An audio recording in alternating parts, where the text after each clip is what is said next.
My name is Rachel Palmer, and I'm 37 years old. Just last week, I attended a professional gala where I was being honored for my work in research and education. It was a night I'd anticipated for weeks, a celebration of everything I'd built over the years, but as fate would have it, the moment I stepped into the restroom to catch my breath, I came face to face with someone I hadn't seen in nearly 15 years, my mother.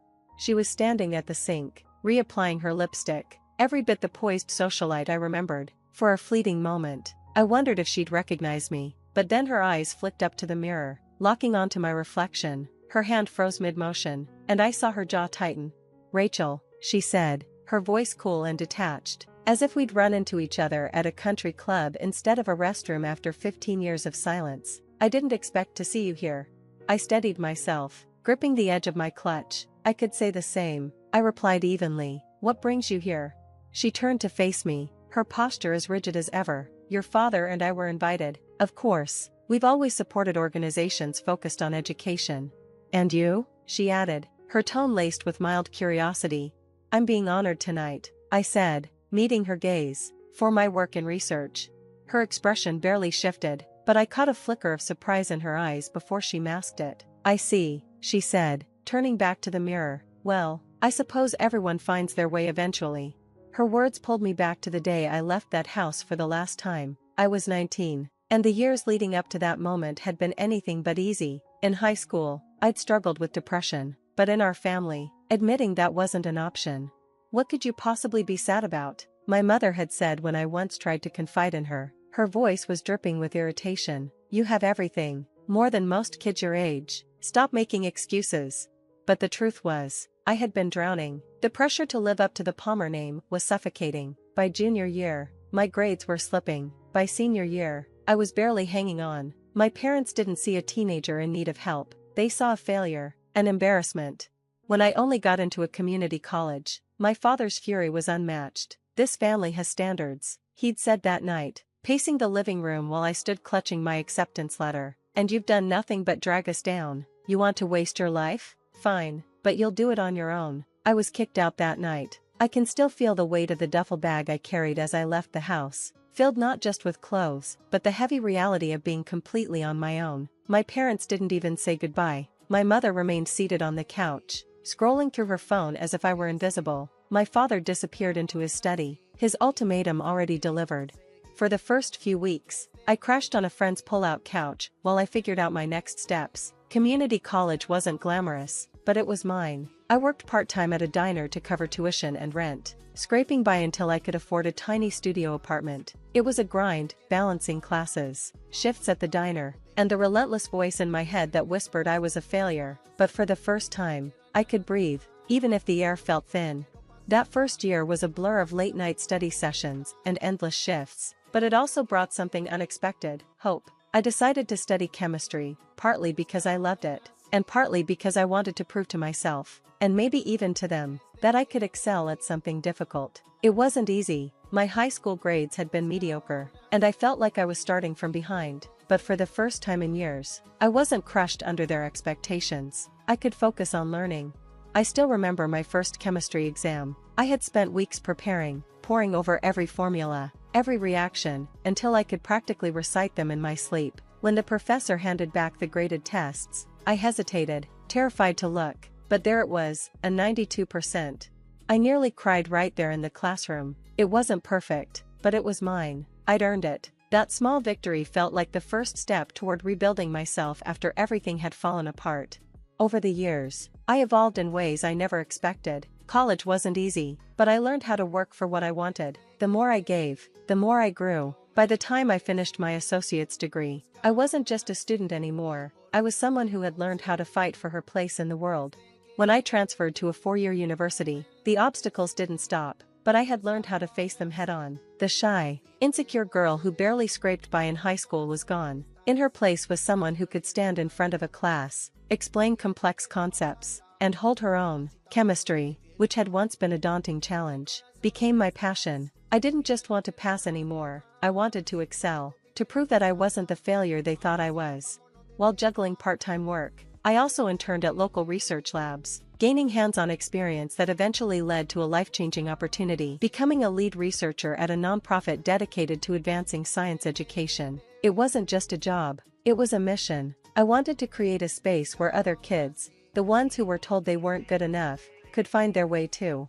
Graduating with my bachelor's degree was supposed to be a triumphant moment, but when the day arrived, I realized something painful. My parents hadn't even called, not to congratulate me, not to ask about my plans, nothing. My father, the owner of a massive fertilizer company, had more money than he knew what to do with. He and my mother lived in a mansion, hosted extravagant parties, and rubbed elbows with politicians and CEOs, but for all their wealth, they'd never taken an interest in me unless it was to criticize. Even after I graduated with honors, after working tirelessly to get where I was, I didn't exist in their world. To them, I was a reminder of their failure, an inconvenient blemish on their perfect lives. It stung more than I wanted to admit. I had hoped, maybe foolishly, that they'd at least acknowledge my hard work, but they didn't. It was as if I had never mattered to them. That realization hit harder than I expected. The only family member who came to my graduation ceremony was Aunt Lydia, my mother's younger sister. Lydia was the black sheep of the family, shunned for being too eccentric, but she'd always been kind to me. She was the one person who remembered my birthday, even when my parents pretended I didn't exist.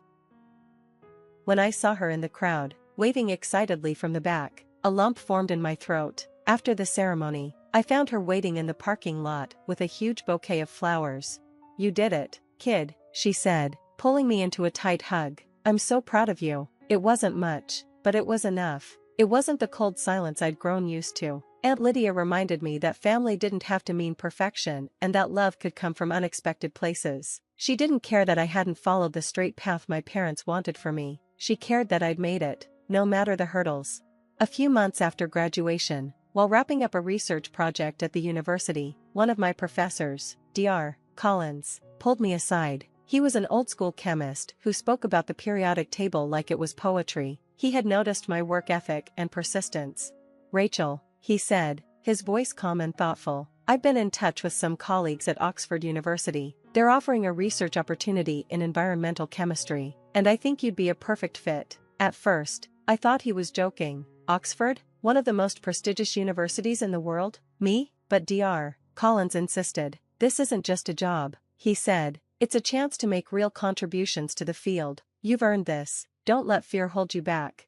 His words stayed with me as I filled out the application. I applied hesitantly, not fully believing it could happen. The process was rigorous, and I doubted I'd make the cut. But weeks later, an email arrived. "We are pleased to inform you that you've been awarded a research grant for your proposed work in environmental chemistry at Oxford University." I was stunned. Moving to England felt like stepping into an entirely new world. I didn't tell anyone, not my parents, not my old friends. The only person who knew was Aunt Lydia. A few days before I left for England, I called Aunt Lydia. She was the only person I trusted with the truth. "You've worked too hard to let anything hold you back," she said, her voice steady and encouraging. "Do this for yourself, Rachel." She understood why I needed to disappear, to escape the shadows of my past and carve out a future without the weight of anyone's expectations hanging over me. I asked her not to tell anyone where I was going. I didn't want them to find me, or worse, drag me back into their world of judgment and indifference. So, with nothing but a backpack and a faint hope for a new beginning, I boarded a plane to Oxford. Settling into a tiny flat in the heart of the city, I threw myself into my work. The first few weeks were a blur of adjustment, the language, the culture, the isolation, but as I immersed myself in my research, I began to feel at home. I was part of something bigger now, working on projects that truly mattered, projects with the potential to make a real impact on the world. Chemistry was no longer about proving myself to my parents or anyone else. It was about changing the future. Over time, I completed my master's degree, and the momentum of my research carried me forward, driven by a newfound confidence. I applied for a PhD. The process was grueling, with sleepless nights and endless hours in the lab, but I was determined. I had found my place at Oxford, and I wasn't turning back. Years later, I earned my doctorate, establishing myself as a respected researcher in the field of environmental chemistry. The culmination of my journey felt surreal, especially when I was offered a position as a professor at the University of Cambridge. Cambridge, one of the world's most prestigious institutions. It felt like a dream I had never dared to chase, not because I didn't think I was capable, but because it seemed too far removed from the girl I had once been. At Cambridge, I found a new passion in teaching and mentoring, guiding the next generation of scientists. Sharing the knowledge and resilience I had gained brought me a sense of fulfillment I hadn't anticipated. Standing at the front of a classroom, commanding respect and attention, I often thought of the shy, uncertain girl I had been. That girl had grown into someone I was proud of. Still, a part of me sometimes glanced over my shoulder, wondering if anyone back home knew where I was, or cared enough to find out. My parents had never reached out, not a single call, letter, or email since I left. It was as though I had been erased from their lives. Did they ever think about me? I told myself it didn't matter. I had built my life without them, and their silence only proved how unnecessary their approval had been. But when I saw my mother in that bathroom mirror, the weight of our history came crashing back. Her dismissive words, "Everyone finds their way eventually," rattled in my mind. Did she really believe that? Did she even care about the years I'd spent clawing my way toward the future I had dreamed of? I thought about all the times they'd told me I wasn't good enough, about the cold silence when I left their house, and the years of absence since. It felt like a lifetime ago, but standing there, the bitterness was as sharp as ever. I had worked so hard, leaving everything behind, moving to England, earning my master's and PhD, becoming a professor at Cambridge, and here she was, treating my accomplishments like an afterthought, like they didn't matter, like I didn't matter. When she walked out of the bathroom, poised and distant, I felt a pang of something between anger and release. Watching her disappear back into the crowd, I realized how far I had come. I didn't need her approval. I didn't need their approval. I had built a life on my own terms, and that was enough.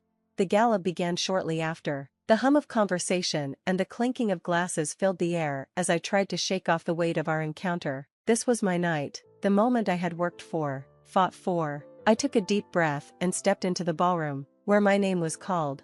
Rachel Palmer, honored for her groundbreaking contributions to education and sustainable chemistry. The applause was deafening as I walked to the stage. The lights bore down on me, illuminating the sea of well-dressed guests. As I stood there, the gravity of the moment hit me. This wasn't just about my work, it was a declaration to the world, to myself, and to anyone who had doubted me. I had proven that I was more than the girl my parents tried to mold and dismiss. I had become someone entirely my own, and that, above all else, was enough. This was it, the moment where I stood on my own, with nothing to prove to anyone but myself. As I tried to absorb the magnitude of it all, the host's voice rang out, pulling the room's attention. "And now, ladies and gentlemen, we have an exciting announcement," the host began, their tone brimming with anticipation. "In recognition of tonight's groundbreaking work in education and sustainable chemistry, a generous and anonymous donor has pledged a $2 million grant to the recipient of this award." The room fell silent, and I felt every pair of eyes shift toward me. My heart raced as the words settled over me. $2 million. The sheer weight of the number was surreal, almost too overwhelming to comprehend. This wasn't just recognition. It was a life-changing gesture of trust and belief in someone's potential. But it wasn't mine, at least, not officially, not yet. The host continued, "This extraordinary contribution is intended to support the recipient's continued research efforts and to further their impact in education." I blinked, stunned, as the words echoed in the room. The announcement wasn't directly for me, it was for the recipient of the award, whose name had yet to be revealed. Still, the atmosphere shifted, and I couldn't help but notice the charged energy in the air. This wasn't just an award, it was a transformation for whoever received it. As I tried to process everything, my gaze wandered over the crowd, their faces a mixture of anticipation and polite admiration. Then I saw him, near the back, beside the exit. My father stood up abruptly, his face twisted with something that looked like disgust. For a brief moment, our eyes met. Then he turned sharply and made his way toward the door, his movements swift and deliberate. He didn't even stay to hear my name. I froze. Anger, disbelief, and a sharp pang of bitterness rose in my chest. This was the moment I had dreamed of, validation for everything I'd worked for, an acknowledgement of my journey, and he couldn't even bring himself to remain in the room. The man who had rejected me, kicked me out of his house, and dismissed my dreams was walking away, just as the pinnacle of my success unfolded. The host's voice broke through my thoughts. "We are incredibly fortunate to not only have a generous donor for tonight's award, but also a longtime supporter of education and sustainable chemistry. This $2 million grant, made possible by Mosaic Fertilizers, is a testament to the power of innovation and dedication in advancing our field." Mosaic Fertilizers, my father's company. I felt the air leave my lungs as realization struck. The donor funding this grant, the crowning achievement of my career, was tied to the man who had spent years undermining my dreams. The irony was almost too much to bear. He hadn't known it would be me standing on that stage. His contribution had been anonymous, routed through the foundation. He thought he was funding someone else, someone he could be proud of. Instead, it was me. My chest tightened as I tried to keep my composure. The applause around me was deafening, yet it felt distant, like a dull hum pressing against my ears. I stepped forward to the microphone, managing a shaky, "Thank you." The words felt empty, too small for what I was feeling. As the applause faded, I couldn't stay. I turned and walked off the stage, slipping through the crowd and out the back door. My feet moved on instinct, my heart racing. I couldn't let this end like this, not with him walking away from the very moment that should have silenced all his doubts. Pushing open the door to the cool night air, I spotted him standing by his car. His back was to me, shoulders stiff with tension. My feet carried me forward before I could think twice. "Dad," I called, my voice cracking. He didn't turn at first. When he finally did, his expression was bitter, the same look I remembered from all those years ago. "What is it now, Rachel?" His voice was sharp, cold. "You think I'm going to congratulate you? Celebrate the fact that you're taking my money?" I stopped a few feet away, my chest heaving. "I didn't know it came from you," I said evenly, "and I didn't ask for it." He sneered. "No? Well, it's yours now. Enjoy it. But it doesn't change a thing. You're still the failure I kicked out of my house. No grant, no award will fix that." The words hit me like a slap, but this time, they didn't cut as deep. I looked him in the eye, steady and unflinching. "I don't need it to. I built my life without you, and I'll keep building it. This grant isn't about you, it's about what I've earned." For a moment, he said nothing, then, with a dismissive shake of his head, he turned and got into his car. I stood there as he drove away, the sound of the engine fading into the distance. That night, I made a decision. The $2 million grant wasn't my victory, it was a reminder of everything I had left behind. I donated the entire amount, every last cent, to fund scholarships for underprivileged students. They deserved a chance to create their own future, free from the burdens of judgment and expectation. As I pressed the final confirmation on the donation, I felt a quiet sense of peace. My father's money didn't define me. His approval didn't validate me. My legacy would be my own, and that was worth far more than any grant.